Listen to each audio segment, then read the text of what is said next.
Hi, it's Lee and welcome to the Tesla Economist.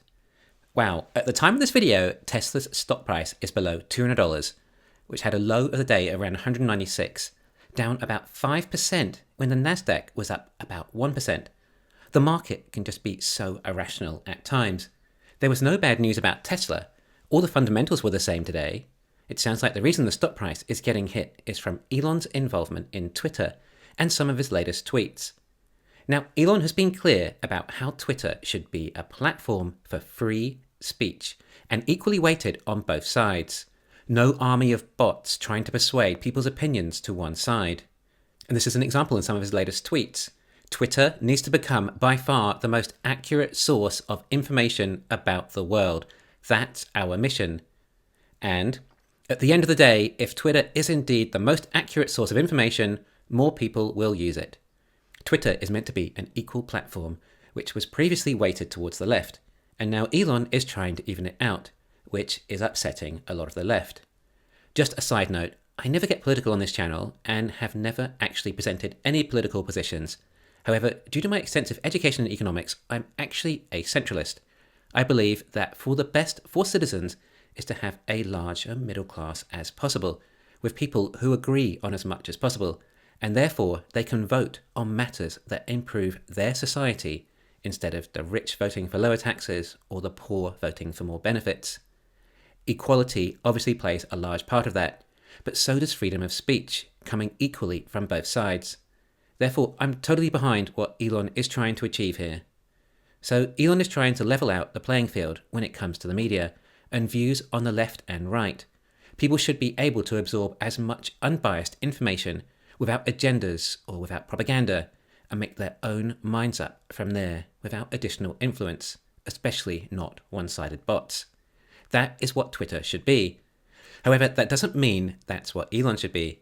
Elon is still entitled to his own opinions when it comes to anything, including politics, even if he's the owner of Twitter.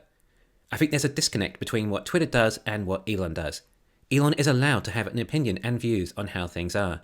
Twitter is a platform that equally shows his views with others to the contrary, but he still gets to present his own views, and as long as everyone else's views are also shown equally, and people decide from reading both sides, that is Twitter's ultimate goal, not for people just to believe what Elon says and act like some sort of dictator.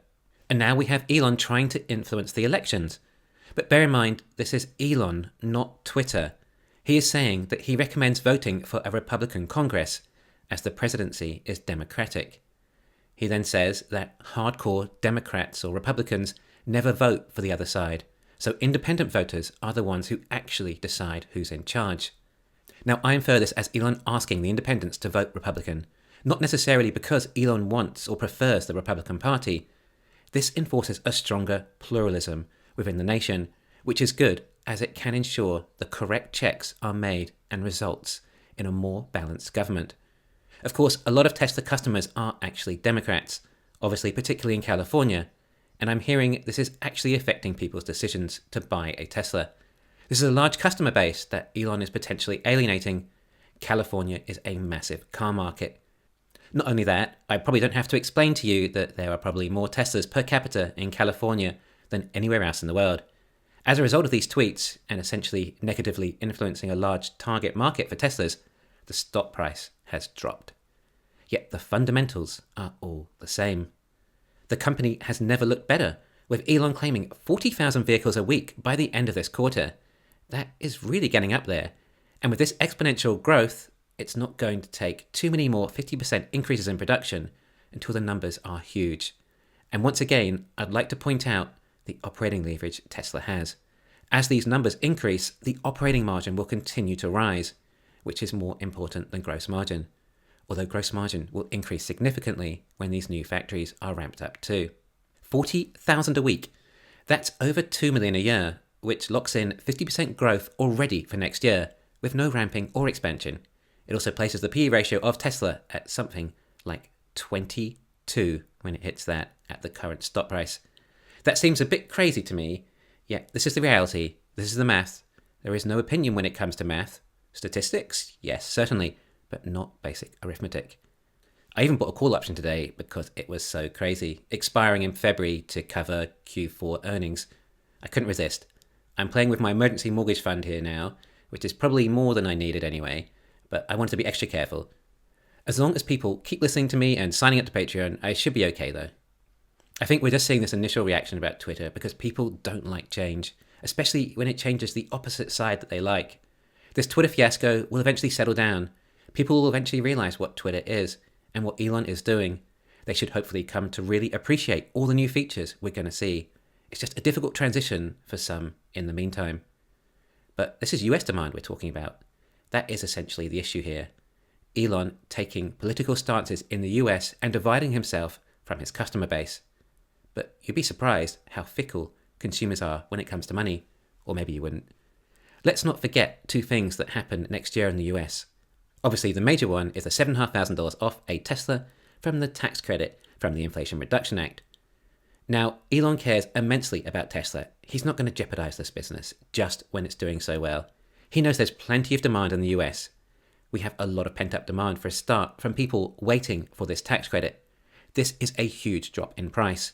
And as I've explained before, just how elastic Teslas are, and that it will increase demand substantially.